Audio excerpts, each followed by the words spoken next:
Черта солидарности, она в крови у белорусского народа. Вообще было такое ощущение, что вот как бы пришла война. Ты попадаешь в среду, где к тебя прессовать, надо унижать, надо преследовать, надо ограничивать те даже куцые права, которые ты имеешь в заключении. И я это хорошо помню. И вот эти вещи, они, к сожалению, сейчас культивируются в отношении политзаключенных. Это страшно. Безусловно, это был приказ.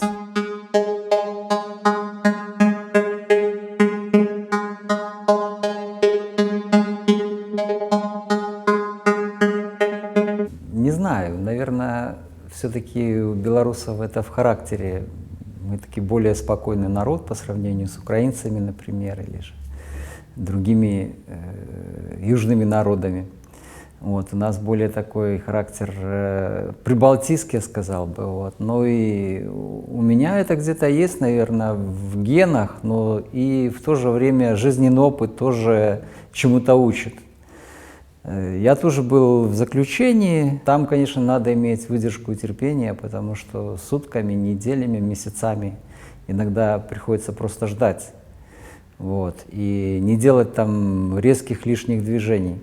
Спокойствие, но это, наверное, одна из тех черт, которая позволяет мне заниматься правозащитной деятельностью вот уже более 25 лет. Вообще было такое ощущение, что вот как бы пришла война. Я на самом деле ожидал, что будет введено военное положение, что будет введена армия, потому что все шло к этому. Но почему-то тогда власти отступили назад, не знаю, или психологически там что-то произошло, или они были не готовы также к такому упорному сопротивлению и к этой волне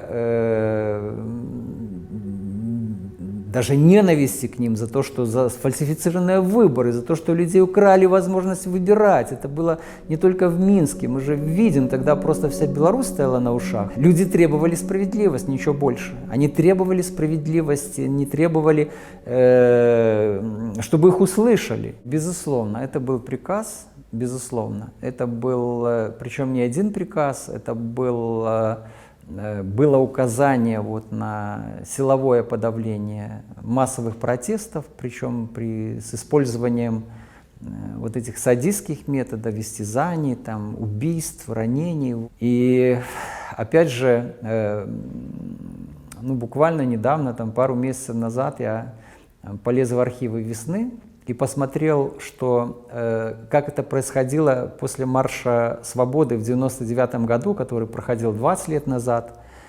Я напомню, тогда была достаточно большая демонстрация, наверное, самая большая вот за все эти времена. Вышло там несколько десятков тысяч человек. Сотни людей были задержаны, их завезли в милицию, и потом их жестоко избивали во время перевозки и уже когда привозили на Окрестино. Но тогда к нам обратилось несколько десятков человек, вот я более 2 десятков этих заявлений прочитал, и я увидел практически то же самое, что происходило сейчас в августе. Более того, руководителем одной из этих групп был Балаба, вот, который тогда был старший лейтенант и который как бы участвовал в этих вещах еще тогда. Вот, сейчас он начальник там ОМОНа Минского и тоже, так сказать, имеет отношение к всему, что происходило сейчас в августе. И опять же произошло повторение, но если тогда через пытки прошло несколько десятков человек, то сейчас через них прошли тысячи. И тогда, и сейчас абсолютное большинство людей, которые были задержаны, это обыкновенные граждане. Это не подготовленные боевики, там, не подготовленные отряды, которые готовы были, так сказать, каким-то силовым образом захватить власть. Это люди самых широких слоев населения. И мы все это увидели, когда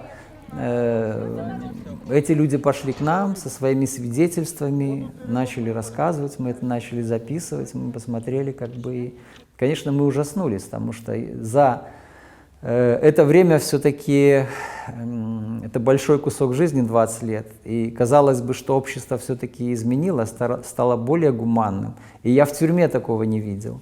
Меня самого задерживали там на сутки под административным задержанием, особенно в конце 90-х, в начале 2000-х лет достаточно часто. Вот. И этого не было вот в таком массовом масштабе, и так жестоко, и так целенаправленно, и по всей стране тысячи задержаний. И тогда на самом деле эта наша работа превратилась в нон-стоп. И я скажу точно, что без волонтеров мы бы никогда не сделали того, что мы сделали в августе, в сентябре, в октябре, вот эти особенно напряженные месяцы, когда мониторинг акций, и мониторинг задержаний, арестов, которые происходили нон-стоп практически, и документирование фактов преступлений со стороны властей и особенно пыток. Это все нужно было делать как бы вместе. Нам как-то удалось, по крайней мере, не утерять пульс вот всей ситуации, которая происходила. Мы не делали подсчет за прошлый год, это практически невозможно. Много консультаций давалось по телефонам. Но я скажу, что несколько десятков тысяч обращений за это время у нас прошло, причем это не 20, не 30, это где-то более 50 туда, ближе к 100. Вот это примерно то число обращений, которое пришло к нам. Сейчас у нас более 360, это число все время растет. Мы постоянно, я имею в виду белорусское правозащитное сообщество, рассматриваем или же судебные процессы, которые мы мониторим, или же результаты судов, или же обстоятельства ареста людей, которые были задержаны по тем или другим статьям. И каждую неделю это количество сейчас увеличивается, все время больше становится. Ты попадаешь в среду, где к тебе относятся не как к нормальному человеку, а как к человеку, которого надо прессовать, надо унижать, надо преследовать, надо ограничивать те даже куцые права, которые ты имеешь в заключении. И эта атмосфера такого постоянного напряжения, и ты просто реально там находишься все время как на войне. Вот. И я это хорошо помню, когда вырабатываются инстинкты, когда ты уже так человека видишь, и ты знаешь, что ты можешь от него, значит, там, поиметь, или, значит, можешь как-то довериться ему, или наоборот, значит, он может тебе там какую-нибудь гадость сделать. Вот. И вот эти вещи, они, к сожалению, сейчас культивируются в отношении политзаключенных, и многие из них сейчас несправедливо или же ссылаются в крутую тюрьму, или же попадают в штрафные изоляторы, или же их ограничивают в передачах, или же их ставят на спецучет, делают там схильными к экстремизму, там, делают бирки этой красной, значит, когда тебя проверяют там каждых 2 часа и ночью, и днем, значит, ты должен там все время руки держать на виду и спать, чтобы спал на проходе, чтобы тебя там видели. Но оказывается, вот такое психологическое и моральное, и физическое давление, и сейчас это массово. У нас за 25 лет Лукашенко не было ни одного года, чтобы в тюрьме не сидели политзаключенные, с 95-го года начиная. И, к сожалению, все-таки, была бы радость, если бы ситуация удалась как-то переломить, если бы власти пошли все-таки на переговоры, если бы нам удалось нашей информации добиться изменения к лучшему, но это не произошло, мы практически и дальше продолжаем заниматься тем, чем занимались мы предыдущие месяцы, но в более сложной ситуации, потому что возбуждено уголовное дело против Весны фактически в феврале 2021 года. И сейчас постоянно таскают моих коллег, друзей на допросы, как вот я уже был на этих допросах. И несколько человек из Весны, начиная с сентября, попали в заключение. В сентябре у нас 2 человека в Минске было арестовано, в феврале еще 2 человека в Гомеле было арестовано за чисто правозащитную работу. Вот это самое как бы такое неприятное и то, что просто меня бесит, я сказал бы, то, что нас начали преследовать за то, что мы делали все время, все эти 25 лет, и сейчас оказалось, что эта работа, она преступная. Она оказалась вне закона. Меня возмущает моральная сторона этого дела. Если мы помогаем людям, которые в беде находятся, это мне очень сильно напоминает, я все время думаю про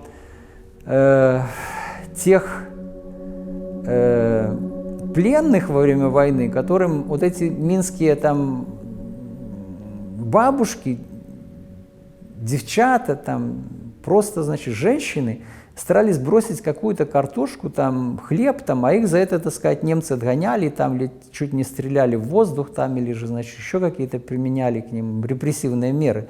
Вот это же, как бы, черта солидарности, она в крови у белорусского народа. Мы видим, сколько люди сбросили, собрали денег на помощь репрессированным, это миллионы, там, белорусы, которые живут за границей, тут в Беларуси, значит, они собирали эти деньги для того, чтобы помочь людям, которые были оштрафованы, там, получили сутки, или же преследовались в уголовном порядке.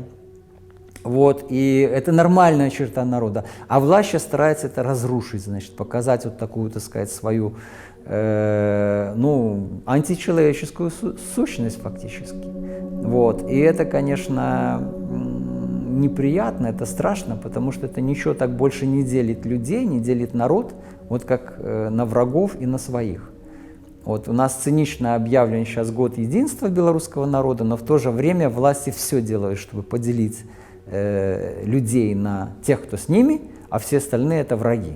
Вот. И, соответственно, к врагам относятся по законам военного времени. Вот так мы очутились где-то там сейчас на стороне врагов. В подавляющем большинстве настроения людей не изменились, это абсолютно точно. Люди не собираются мириться с этой властью. И власть находится в меньшинстве. Она и была в меньшинстве после выборов. Это был очень неприятный сюрприз для Лукашенко и его окружения, но это факт. И сейчас они пробуют удержать эту власть просто вот с такими инструментами насилия. Долго продолжаться это не может. Ну, сейчас как бы не то время, вот, и не та атмосфера возле Беларуси. С одной стороны, да, Россия очень сильно поддерживает режим Лукашенко, с другой стороны, сами белорусы не готовы жить в этой ситуации, и я уверен, что очередной кризис произойдет. Какой триггер будет этого кризиса, сейчас непонятно. Может быть, это будет экономика, очень вероятно. Может быть, еще какие-то там выборы, или довыборы, или референдум, что там, не знаем. Вот, как это будет происходить, сейчас никто не знает, потому что у нас нет законных методов, чтобы люди могли высказаться, их могли услышать вот на сегодняшний день. Практически существует необъявленное такое военное положение, когда все массовые акции запрещены, любая активность запрещена, концерты, выступления, все, что, как бы, вся культурная жизнь, она свернута сейчас и находится под большим увеличительным стеклом. А что это, как не военное положение? Это по факту военное положение, которое сейчас у нас существует в Беларуси. Пессимистическое настроение у людей, которое есть, я бы просто сказал бы, что, ну, нужно просто выдержать, да, нужно выдержать это время.